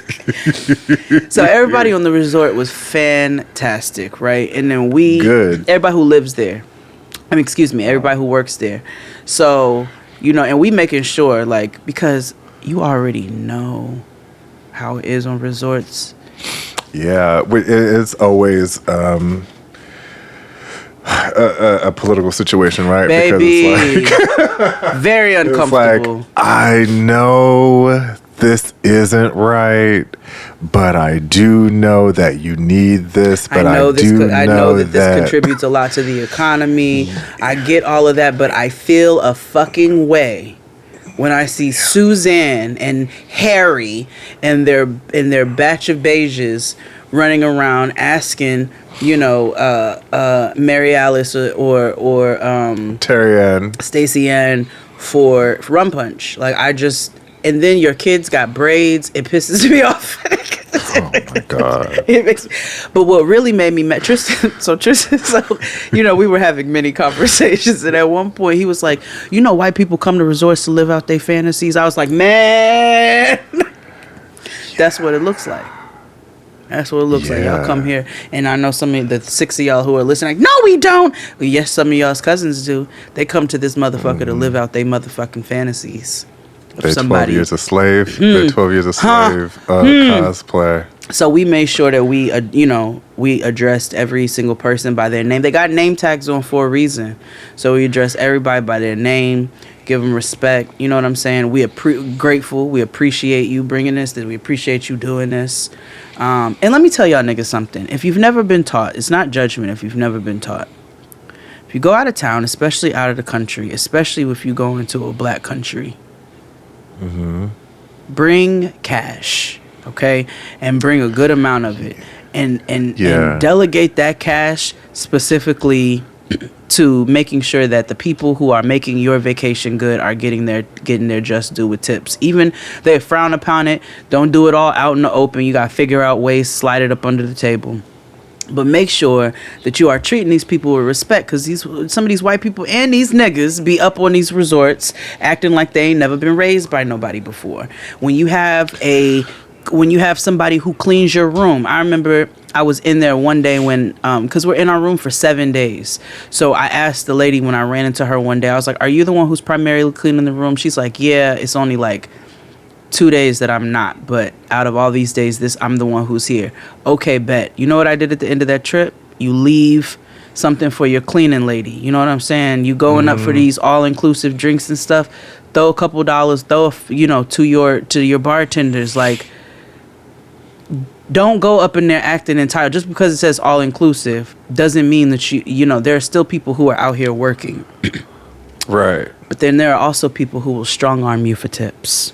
Not on the resort. So the resort was full of pleasant employees, full of pleasant people. Like, employees are better than the raggedy ass fucking vacation goers and shit. We go to Dolphin Cove and to Dunn's River Fall. Like we said, we're gonna go do some activities. Yes, honey. So I had to go do it. And I was like, I want to go to the local beach. You know what I'm saying? So we go down on the beach at Dunn's River Fall, which if you go there, it's a high tourist area. But it's also, if you go down to the beach, it's mostly where the locals are. They're not up doing all that. They're down on the beach. And the beautiful thing about the beach over there is that I think it's called a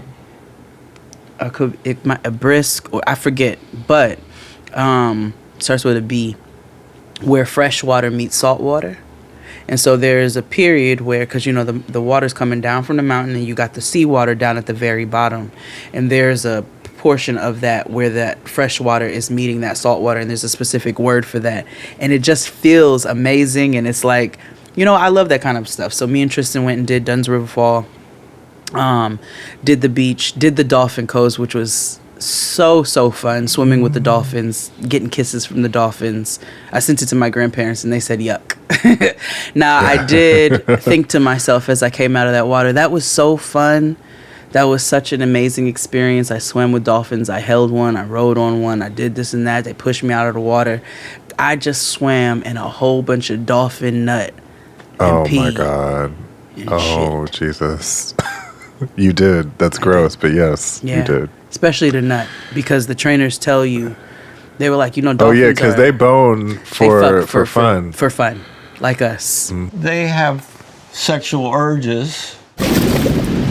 I'm sure Peter had plenty of thoughts along those lines. Peter liked to be with me. He would rub himself on my knee or my foot or my hand, or because it feels good. And they said they be in this motherfucker fucking. Do you hear me? It's like they be in here fucking. And it was, and I'm glad that I thought about it after. But I said I am swimming around in full blown dolphin nut. Love to see it. I mean, in general, even still, if you're in the ocean, it's just going to be fish jizz. Yeah, all over the place. All abound. Better fish jizz than the whatever toxic waste we got in American waters. Right, or American niggas. Yeah. So that was a good time. Had our fresh coconuts. The employees at the Dunn's River Fall was cool. Until we got to security. So we put our stuff in a locker. And I told you, we tipping our people on the resort, our bus drivers, people who are doing services for you. Mm-hmm. But we put our shit in a locker there, and we go back to get it. And the security man walks up on us and goes, "Tip for security." Boo, nigga. Me and Tristan looked at each other. We was like, yo, this nigga is strong arming us into a fucking tip. For what? Because you stood by the lockers? Like, what happens if I don't? You gonna have somebody come over and snatch my shit out of my hand? And it was just, I didn't like the way that it felt. It was like, because he kept watching us when we're putting our stuff away. But they got cameras everywhere, and he, is what it is. Like, I can't do shit about it. But he's watching us as we put our stuff away, which I didn't have nothing if it was taken, it wasn't nothing that wasn't gonna get me home. And then we come back and he walks up immediately, tip for security. I was like, this doesn't feel like a question. This doesn't feel like an option right now. This feels like a demand. that was really interesting, and that was really interesting. And I had, I don't like that. Yeah, I didn't like that either. That didn't feel good. I didn't like that at all. But I was like, you know what, nigga, take these $3 and go on about your business, because I don't owe you shit, and I'm gonna give this to you because I feel like leaving here unscathed. But I don't like that. I don't like how that felt. Then Tristan planned a beautiful little candlelight dinner on the beach for your girl. And they ended up having to move it under the canopy because of the weather, but we still got to look at the beach while we was eating. So that was a whole setup. Then I go back to the room, and that's real romantical. Candles all up the stairs, and they put chocolate covered fruits and all kinds of things in there, and we took pictures with our grills, and had us a little time. I'm going through the pictures, trying to see what else is happening. Yeah, that was it. That was my trip. I slept. I took naps. I did excursions, but it was really, really nice to just kind of be out of everything. Like, I feel like I'm always in it, and so it was nice to like not really think about anything but what I'm gonna eat and what I feel like doing for the day. And if I don't feel like doing nothing, I don't have to do anything. Resorts can get very long. I probably will never do 7 days on a resort ever again. Because after a while, there ain't shit to do but nap and eat. I mean, that's kind of what I'm into, right. so maybe I need to be. Maybe you should. But they eat the same shit. Like, they got different shit on there, but then it's like, I've been eating this shit for a week. So, like, you know how it goes. Well, sometimes it's time to like, all right, I'm ready to get back home now. It was actually perfect timing. Yo, how long is this taking? It was actually perfect timing between, like, it was just at that sweet spot where it was like, okay, I feel like I had enough vacation. I am ready to start to go back to my family and things like that. But it wasn't like, ugh, I'm ready to go, or damn, this wasn't short enough. Like, it was just enough time, and that felt good. Yeah, so, and I had a good time. It was my first time ever going to a resort, which I've always been anti, because I told you I don't believe in things with commercials. Yeah, that's like how I don't like gospel music that niggas can relate to. Like Marvin Sapp never would have made it. God. I get it. We had a good time, though. Took family pictures with my family. Afterwards, got back, spent my time with my nieces. It was a nice getaway. And for you niggas who pressed us about when we was going to come back, well, you let us have enough time. Mm-hmm. We're back, and I'm gonna give you grace and shut up about it now because XD's giving me the eyes. All I'll just say is this, like, don't be weird, bro. That's always the motto. I ain't seen my sister in 3 years. I ain't seen my nieces in this long. Be weird, bro. Me and Tristan don't go on vacations. Let me live. If I take 3 weeks off, nigga, I am still here for 40-something of them motherfuckers, like, and have been for the past 8 years. Can I live? Yeah. Yeah, I just think that's just a common message for all of the super friends, and I don't ever refer to us as that. No, but I hate that. I hate it. For every, don't be weird. And you know what that means. Don't be weird, bro. We had a whole episode about it. Don't be weird, bro. And that encompasses a lot. So, like if you, shout out to those of you who, some of you do this, you will find ways to email, text message, DM about a certain issue that's relatively small, but also you do it in a way like it's super. You only had to reach out to one medium once. You didn't have to go to multiple people and this one person that did this in particular did it to multiple people, multiple shows. So it's like, sometimes we can tell when you just want attention as a, and I hate the word fan, but that's what it is. We're all family for the most part. You can relax, so you don't got to be weird. Nah. We've been here fostering energy as a family. You should know how we operate as a. Yeah, but you should also know how we operate. We've been. Especially us, Jaden XD Universe, you know how we are. Consistent. So, keep all that in mind. With that being said, we have a lot more new stuff coming to you very Yes. soon. Since we've been off, live stuff, as you can see, coming tonight, and a bunch more where that came from. So, until then, this wraps up the end of our episode. Yeah, we just wanted to do a little catch-up ski. And, niggas are still tired of easing back in, but we're going to have a good time. We got, like he said, we got fun stuff coming over the time, and we've been doing some behind-the-scenes work with a lot of things, so stay tuned. Yeah. Make sure you get them pants. They're actually being produced and handmade.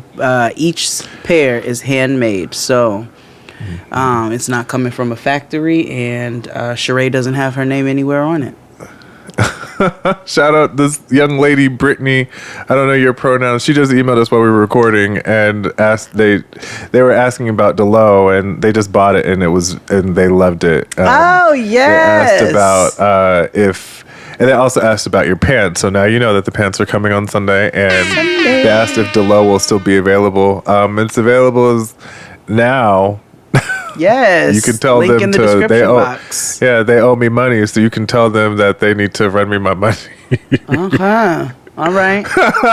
At this point in time, I don't care about people who don't owe me money and my loyalty to them.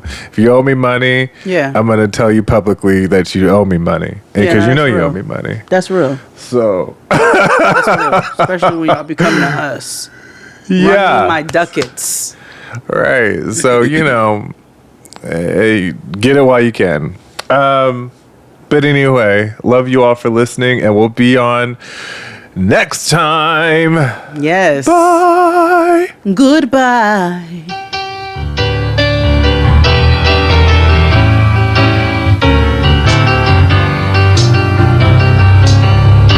Yes, we're moving on.